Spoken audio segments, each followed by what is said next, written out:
চট্টগ্রামের লালদিঘি মাঠে অনুষ্ঠিত হয় বাংলাদেশ সনাতন জাগরণ মঞ্চের সমাবেশ। গণসমাবেশ থেকে ৮ দফা দাবি ঘোষণা করেছে সনাতন ধর্মাবলম্বীদের সংগঠনটি।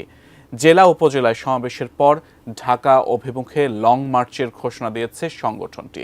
শুক্রবারের এই সমাবেশ নিয়ে নানা ধরনের আলোচনা হচ্ছে বিভিন্ন মহলে। হঠাৎ কেন রাজপথে নামতে চাইছেন সনাতন ধর্মাবলম্বীরা? আরো জানাচ্ছেন সহকর্মী ইমতিয়াজ আলম। 560টা মসজিদ হয়েছে, একটা মন্দিরও কি এই জনগোষ্ঠী হিসেবে আমরা পেতে পারি না? আমাদেরকে মুলা ঝুলানোর রাজনীতি করে আমাদেরকে আর দাবিয়ে রাখবেন না। আমার মাটি আমার মা, আমার মাটি আমার মা। 25 অক্টোবর শুক্রবার চট্টগ্রামের লালদিঘি ময়দানে সনাতন সম্প্রদায়ের এক বিশাল জনসভা অনুষ্ঠিত হয়েছে, যেখান থেকে 8 দফার ঘোষণা দেওয়া হয়। সেই 8 দফার মধ্যে রয়েছে সংখ্যালঘু নির্যাতনের বিচারের জন্য নিরপেক্ষ তদন্ত কমিশন, সংখ্যালঘু সুরক্ষা আইন প্রণয়ন ও সংখ্যালঘু বিষয়ক মন্ত্রণালয় গঠনের দাবি। এই ঘোষণা দিয়েছেন পুণ্ডরিকধামের অধ্যক্ষ চিন্ময় কৃষ্ণ দাস মহারাজ। 8 দফা দাবি আদায়ের উদ্দেশ্যে এরই মধ্যে 19 সদস্যের সমন্বয় কমিটি গঠন করা হয়েছে জানিয়ে অধ্যক্ষ চিন্ময় কৃষ্ণ বলেন, যদি এই দেশ থেকে আমাদের উচ্ছেদ করে কেউ শান্তিতে থাকতে চান তাহলে এটা আফগানিস্তান, সিরিয়া হবে। গণতান্ত্রিক শক্তি থাকবে না, সাম্প্রদায়িকতার অভয়ারণ্য হবে। আমাদের দুঃখ লাগে যখন হিন্দুরা কিছু বলে, ধর্মীয় অনুভূতির কথা বলে, রাজনৈতিক ট্যাগ দেওয়ার চেষ্টা করে। শুক্রবার লালদিঘিতে সনাতন সম্প্রদায়ের সমাবেশের পর সামাজিক মাধ্যমে এ নিয়ে নানা ধরনের প্রশ্ন তুলেছেন অনেকেই। কেউ কেউ বলছেন আওয়ামী লীগের আমলে সনাতন সম্প্রদায়ের মানুষকে এত সোচ্চার হতে দেখা যায়নি।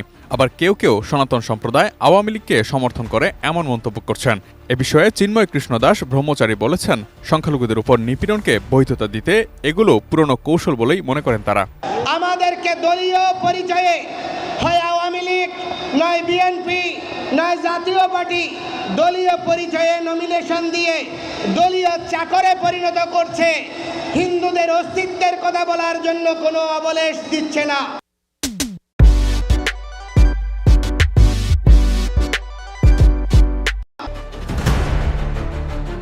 তিনি আরও বলেছেন, আমরা এখন রাস্তায় নেমেছি কারণ এখন পরিবর্তনের কথা বলা হচ্ছে। তবে কিছু ঘটনা আমাদের বিচলিত করেছে। আগের বাড়িঘর, মন্দির বা ব্যক্তির উপর হামলা হয়েছে নিয়মিত, এখন জীবিকায় হাত দেওয়া হচ্ছে। শুধু হিন্দু বলেই চাকরিচ্যুত ও পদাবনতির ঘটনা ঘটছে। বিভিন্ন জায়গায় আমাদের অনুষ্ঠান করতে বাধা দেওয়া হচ্ছে। এসব কারণে আমাদের প্রতিবাদ করতে হচ্ছে বলে গণমাধ্যমকে জানিয়েছেন চিন্ময় কৃষ্ণ দাস ব্রহ্মচারী। পাকিস্তানে প্রধান বিচারপতি হিন্দু হয়েছে, বাংলাদেশে 53 বছরে একজনকে করে আপনারা ঝেঁটিয়ে বিদায় করেছেন, গলা ধাক্কা দিয়েছেন। আওয়ামী লীগ আমলে এসব নিয়ে তারা কেন মাঠে নামেননি এমন প্রশ্নের জবাবে চিন্ময় কৃষ্ণ দাস জানিয়েছেন, তারা সবসময় এ বিষয়ে সোচ্চার ছিলেন। 2021 সালের রূপসা সাম্প্রদায়িক সহিংসতার প্রসঙ্গ টেনে তিনি বলেছেন, 2021 সালের ঘটনাতেও দেশজুড়ে বিক্ষোভ সমাবেশ করেছেন তারা। 154টি দেশে ওই সময় ঘটনার বিরুদ্ধে প্রতিবাদ হয়। আমরা সংখ্যালঘু সুরক্ষা আইন চাইছি, আমরা সংখ্যালঘু কমিশন চাইছি, আমরা সংখ্যালঘু মন্ত্রণালয় চাইছি। আমাদেরকে তথাকথিত মানবতাবাদীরা, তথাকথিত জাতীয়বাদীরা বলে যে আপনারা বাংলাদেশের নাগরিক, বাংলাদেশের জনগোষ্ঠীর মধ্যেই আপনারা থাকবেন। সামাজিক যোগাযোগ মাধ্যমে অনেকে প্রচার করেছেন যে সনাতন ধর্মের মানুষ আওয়ামী লীগকে সুবিধা করে দেওয়ার জন্য এখন রাস্তায় নেমেছেন।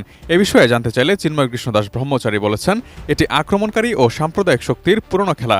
এ কারণেই আমরা সরকারের দৃষ্টি আকর্ষণ করতে চাইছি, কারণ দেশকে সঠিক পথে নিতে হলে সবার সাথেই সমান আচরণ করতে হবে এবং সবাইকে সম্মান ও নিরাপত্তাবোধ নিশ্চিত করতে হবে।